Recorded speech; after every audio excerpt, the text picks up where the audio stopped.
Maromo nyithindo ma nyiri 2013 e skul kaka higa kaluwore gi iye ma ohiwe pacho ka ma kaluwore kod lipot mogol kod riwruok ma ok mar piny owacho mar Zizi Afrika ma otimo nonro e kaunti ma Siaya, Samburu kod Mombasa. Nonro oyango ni thoth nyithindo ok dogie skul bang' nyuol kaluwore gi weche mopogore opogore.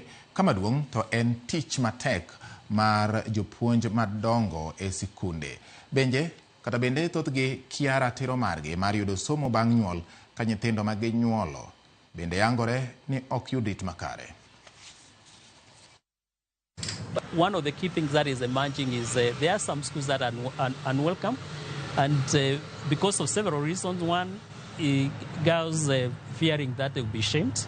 The second thing they will be viewed as role models in the community, but also at the school environment.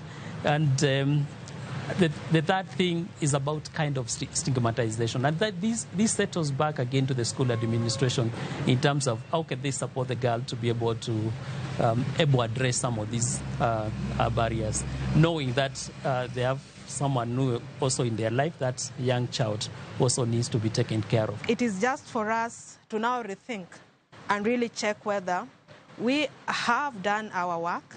Have we done our homework in terms of supporting these girls? And also it is about time to now rethink the root causes of teenage pregnancy.